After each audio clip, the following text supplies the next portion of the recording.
If your backhand isn't improving, whether it's a single-hander or double-hander, there are only really two possible reasons why that is. In this video, I'm going to explain what they are and what you can do about it so that you can develop a much better backhand. Hopefully you find the video helpful. If you do, it'd be great if you give me a thumbs up.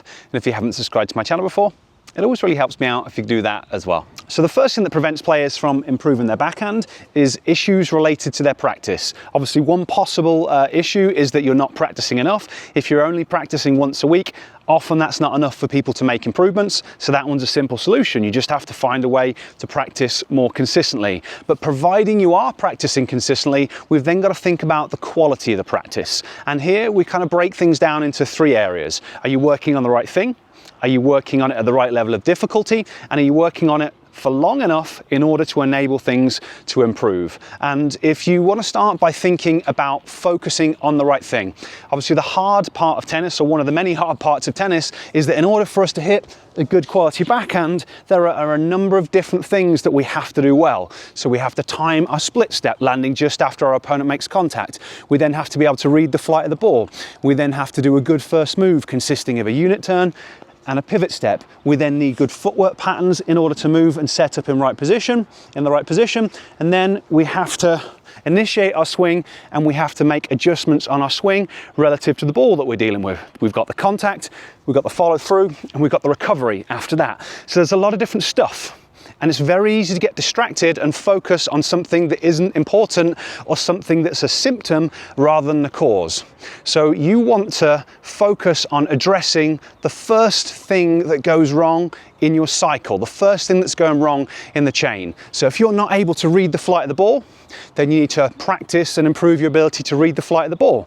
If you don't have a good unit turn and first move, you need to practice that. If you don't set up in the right positions, you need to focus on concentrating on your footwork and your spacing.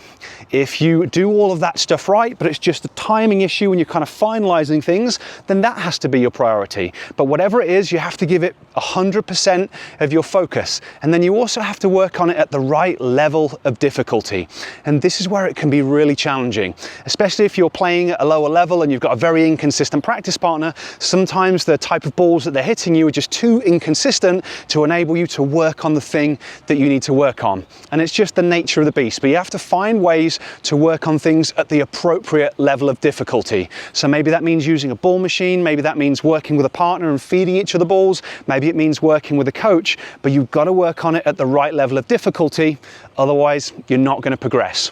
And then the final thing that's going to be important is doing enough repetitions. One of the big mistakes that players make is they try and move on too quickly. They work on something for a session or two sessions and they go, okay, that should work in a match. And it doesn't work that way. It takes thousands of focused repetitions. So whatever it is that I'm focusing on, so if I'm focusing on the spacing, it's thousands of repetitions focused on the spacing before it's going to become a habit and before I'll be able to do it in a match. And it's only once you get to that point that you can then move on to the next thing. So that's the way that you have to think about your practice. And if you're unsure whether you're working on the right thing or not, or how to structure your practice, I go into a lot more detail about this in my Neuro Tennis Challenge. So I'll place a link to the challenge either down in the description, or you can go to neurotennis.net/challenge to learn more and register. The second thing that could be preventing you from improving your backhand is some kind of physical or ability limitation. We obviously need to practice well, but even if we have perfect quality practice, we work with the best coach on the planet,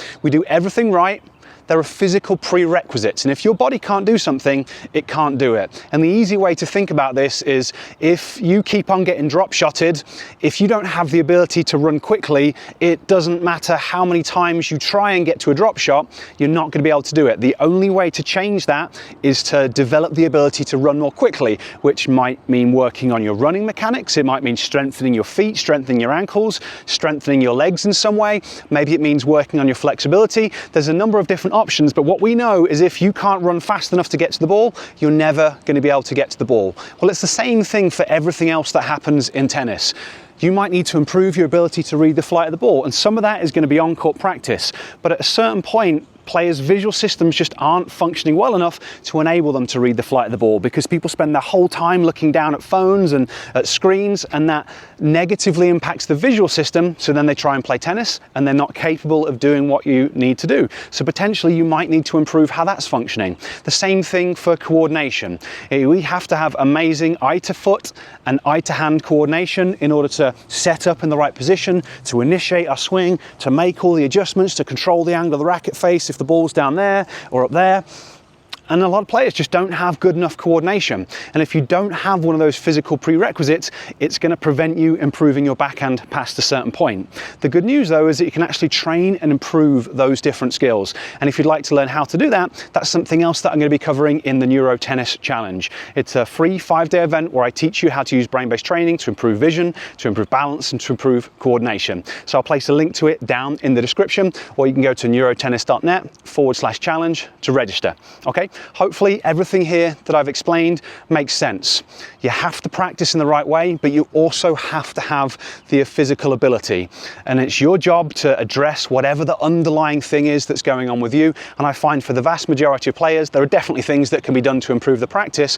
But for more experienced players that have been playing a while, it's normally the physical limitations that are preventing them from doing things. And that's just something that you have to address.